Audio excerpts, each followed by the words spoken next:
And welcome to my next lecture. जैसे कि हमने फर्स्ट लेक्चर में chapter first not for profit organisation के बारे में बात की थी कि ये ऑर्गेनाइजेशन क्या होती है, इसके फीचर्स क्या होते हैं, इसके फाइनेंशियल स्टेटमेंट क्या होते हैं। तो इस लेक्चर में हम उन्हीं फाइनेंशियल स्टेटमेंट के एक रिसीट्स एंड पेमेंट अकाउंट के बारे में बात करने वाले हैं। सबसे पहले हम ये देखते हैं कि कितने फाइनेंशियल स्टेटमेंट्स होते हैं। 3 फाइनेंशियल स्टेटमेंट्स होते हैं। कौन कौन से होते हैं? Receipts and payment account, income and expenditure account and balance sheet. तो उन्हीं तीनों में से हम एक ही पढ़ने वाले हैं, receipts and payment account. This is very important. तो ये अकाउंट होता क्या है? ये इस अकाउंट में रिसीट, हमें क्या मिला और हमने क्या पे किया, ये सब रिकॉर्ड होता है। मतलब हमें क्या कैश, क्या हमें मिला, क्या कैश आई हमारे पास और क्या कैश गई, ये इसके ऊपर है। तो ये एज अ कैश अकाउंट बनता है।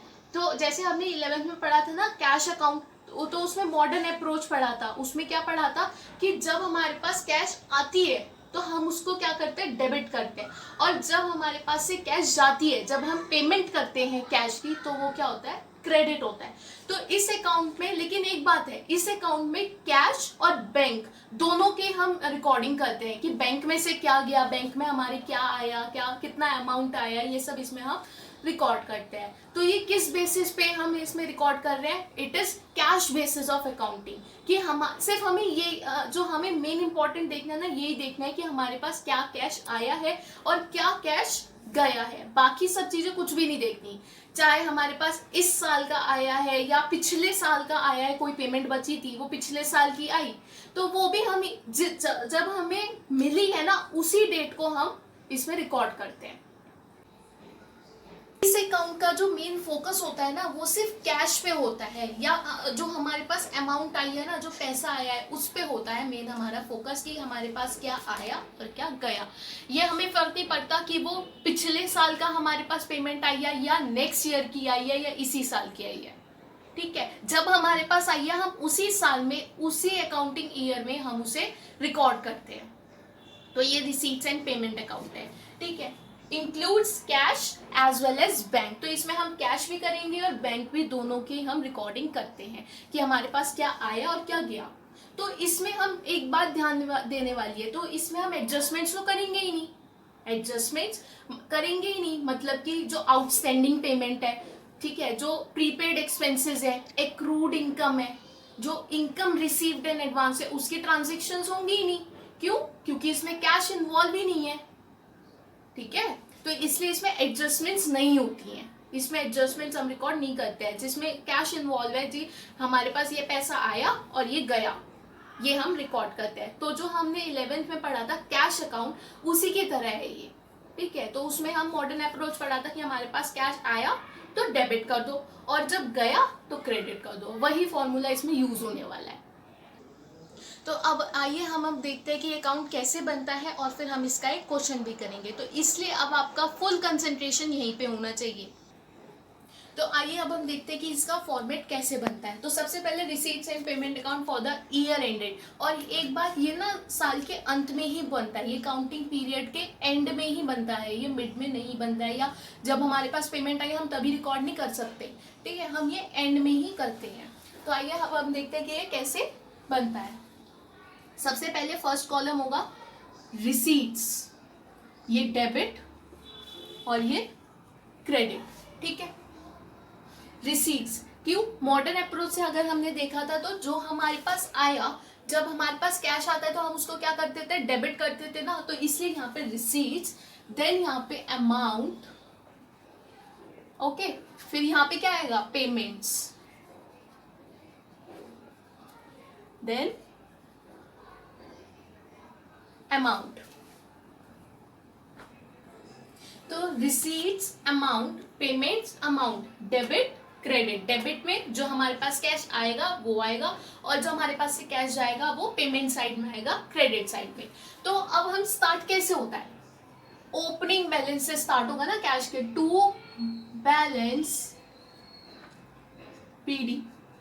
ठीक है, कैश बैंक, बैंक का भी तो मैंने कहा था ना कि इसमें कैश भी आएगा और बैंक भी आएगा, कैश का, बैंक का, एंड दिस स्टार्टिंग हुई ओपनिंग बैलेंस से। ठीक है, देन हम लिखते जाएंगे, जैसे जैसे हमें क्वेश्चन में कहेगा ना कि हमें जो हमें कैश मिला उसकी हम ट्रांजेक्शन करते जाएंगे, और जो हमारे पास कैश गया वो हम पेमेंट साइड में लिखते जाएंगे। बहुत सिंपल है। और चाहे वो करंट ईयर का हो, प्रीवियस ईयर का हो, पिछले साल का हो, या आने वाले साल का हो, नेक्स्ट ईयर का हो, वो सारी ट्रांजेक्शन इसमें होंगी। क्यों? क्योंकि इसमें हमारा जो मेन फोकस रहता है वो रहता है कैश पर या बैंक पर, अमाउंट पर। ठीक है, हमारे पास जो आया और जो हमारे पास से गया कैश। ठीक है, तो टू सब्सक्रिप्शंस। सब्सक्रिप्शंस के बारे में मैंने आपको पहले वाले लेक्चर में बताया था कि ये सब्सक्रिप्शंस क्या होते हैं। सब्सक्रिप्शंस होते हैं जो मेंबर्स, इस ऑर्गेनाइजेशन के जो मेंबर्स हैं वो अपनी मेंबरशिप फी देते हैं। ठीक है, उसे सब्सक्रिप्शंस कहते हैं। तो जो सब्सक्रिप्शंस आई हैं प्रीवियस ईयर की, पिछले साल की, ठीक है, करंट ईयर की आई हैं, या नेक्स्ट ईयर की आई है। ठीक है,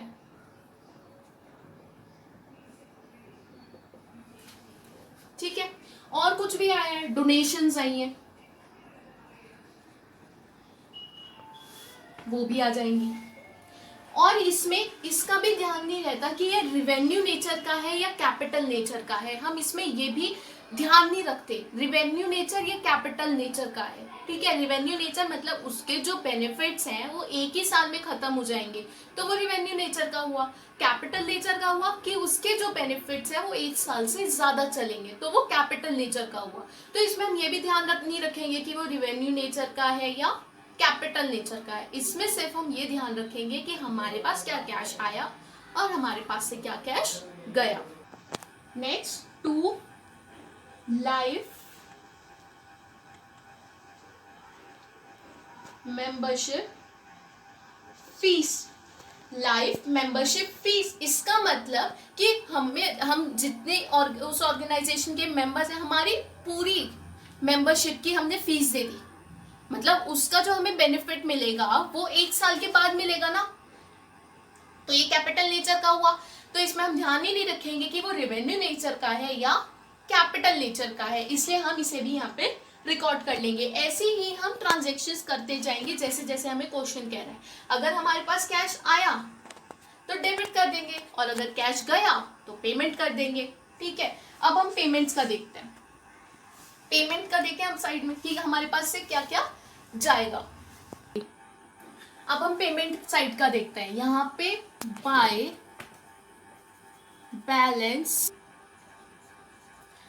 बैलेंस बीडी, यहाँ पे बैलेंस क्यों लिखा मैंने?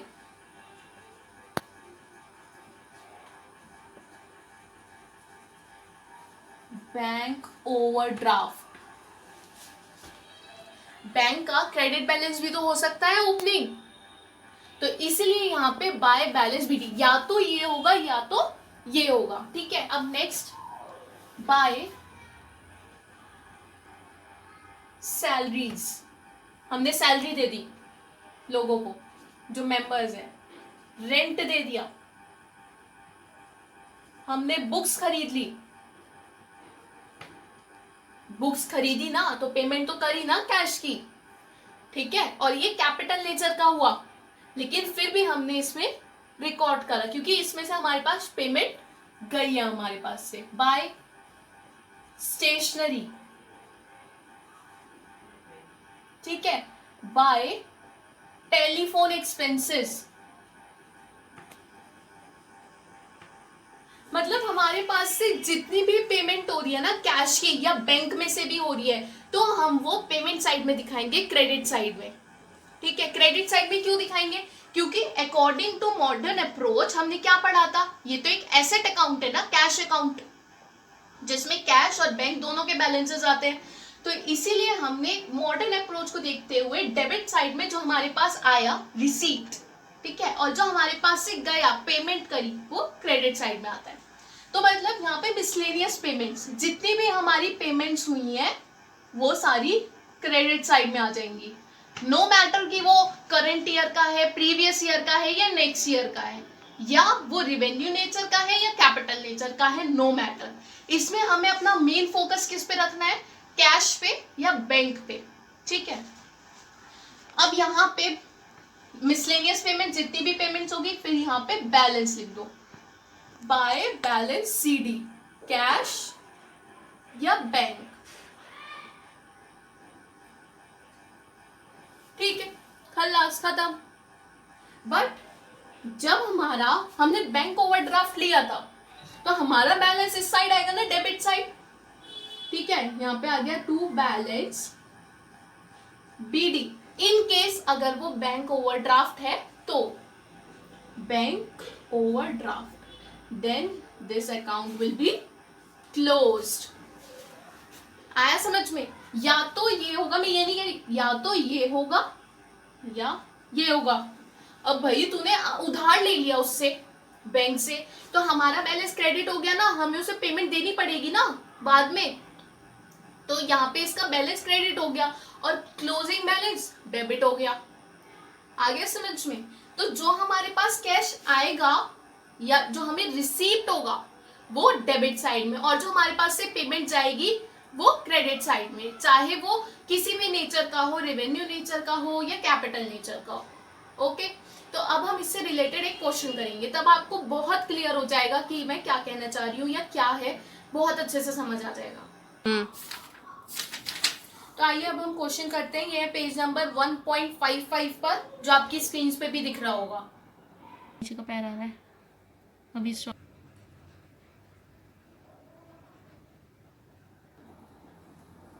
कर लिया नोट डाउन हो? चलो अब हम क्वेश्चन करते हैं। तो सबसे पहले आप मेरे साथ साथ फॉर्मेट बनाओ, ठीक है? डेबिट क्रेडिट, सबसे पहले लिखना है receipts and payment account for the year ended, debit credit receipts amount payments amount. ठीक है, अब हम क्वेश्चन करते हैं। From the information given below prepare receipts and payment account of railway club for the year ended 31 मार्च 2019। कौन सा year ended है? 31 मार्च 2019। ठीक है, सबसे पहले इसमें आइटम दी है कैश इन हैंड ऑन 1 अप्रैल 2018। हम बना रहे 31 मार्च 2019 और इसमें कैश बैलेंस दिया है 1 अप्रैल 2018। इसका मतलब ये ओपनिंग बैलेंस है। तो ओपनिंग बैलेंस हम कहाँ लिखते थे? डेबिट साइड में, टू बैलेंस बीडी। अब इसमें कैश ही का दिया है ना, बैंक का तो नहीं दिया, तो इसमें कैश ही लिख दो 4390। ठीक है, सेकंड देखते हैं सब्सक्रिप्शन। सब्सक्रिप्शन हमारे पास आई है ना, तो आई है तो कहां लिखेंगे? Debit side, receipt side, to subscription 37,600। Next item donations. Donate किया है ना हमने, किसी ने किया है ना डोनेट, हमें लिख दो टू डोनेशंस। हमारे पास पैसा आया है, to donations 8,000। Next entrance fees. Entrance fees आई है हमारे पास, टू, लिखते रहो आप मेरे साथ साथ ही, to entrance fees 4,300। Next rent received for club halls. हमें रेंट मिला है क्लब हॉल्स के लिए, वो भी लिख दो, to rent 5,250। Next electricity charges. Electricity charges, अब भाई हमने इलेक्ट्रिसिटी के लिए पेमेंट करी हुई ना चार्जेस, तो हम पेमेंट साइड में लिखेंगे, क्रेडिट साइड। हमारे पास से कैश गया, बाय इलेक्ट्रिसिटी चार्जेस 3,440। नेक्स्ट है टैक्सेस पे। टैक्स पे कर दिया हमने, बाय टैक्सेस। आपको ये ना क्लासिफिकेशन आना चाहिए, इसमें पढ़ के ही ये समझ आ रहा है कि क्या हमारे से गया है और क्या हमारे पास आया है। तो जो हमारे पास आया, कैश आया, किस वजह से आया, बस इसमें यही दिया है। फिर है सैलरीज। हमने सैलरी पे करी है वर्कर्स को, बाय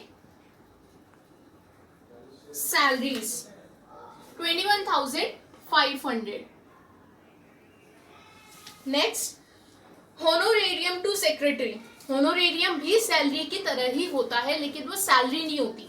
ये एक टोकन पेमेंट की तरह होता है। जैसे कि हमने एक गेस्ट टीचर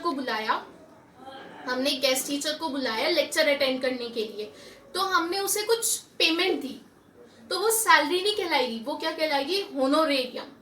ठीक है, ये एक टोकन पेमेंट की तरह होता है। तो बाय होनोरेरियम, ठीक है, कितना पे करा है हमने, 2500।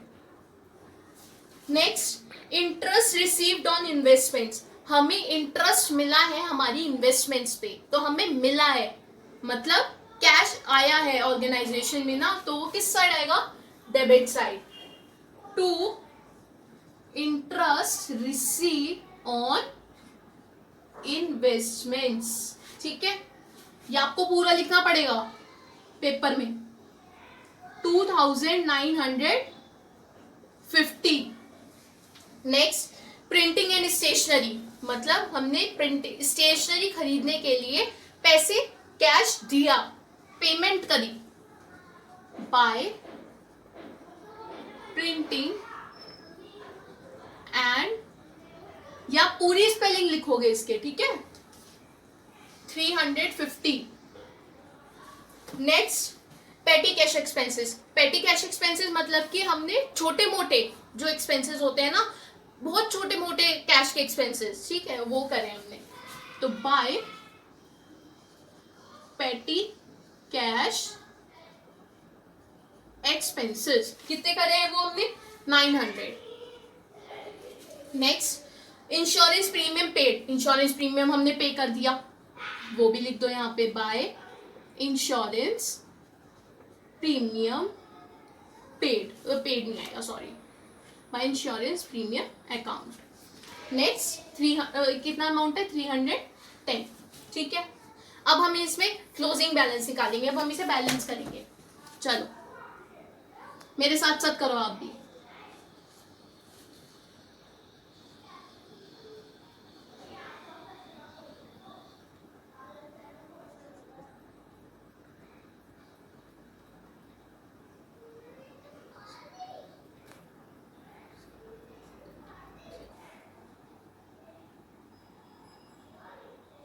यहाँ पे 2 है, करेक्ट।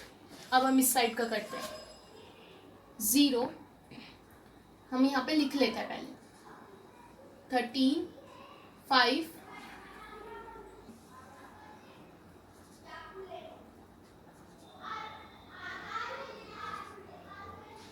ये आ रहा है बैलेंस, ठीक है। तो कौन सी साइड का ग्रेटर आ रहा है, डेबिट साइड का, ठीक है, और इसका छोटा आ रहा है, तो हम यहाँ बैलेंस लिख देते हैं, बाय बैलेंस CD, कितना डिफरेंस आएगा, 33,000, ठीक है।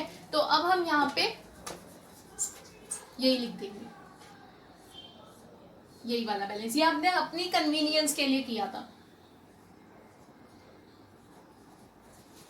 डन, तो हमारा आंसर क्या आया, 33,000, फिनिश। मतलब जो हमारे पास कैश आया उसको हमने कर दिया डेबिट, और जो हमारे पास से कैश गया उसको हमने कर दिया क्रेडिट, फिनिश, ठीक है। तो हमारा जो फॉर्मेट था वो क्या था, receipts amount, payments amount, debit credit. Receipts and payment account for the year ended 31 मार्च 2019, ये सिर्फ ईयर के एंड में बनता है। अब हम सारे क्वेश्चंस कर सकते हैं ना।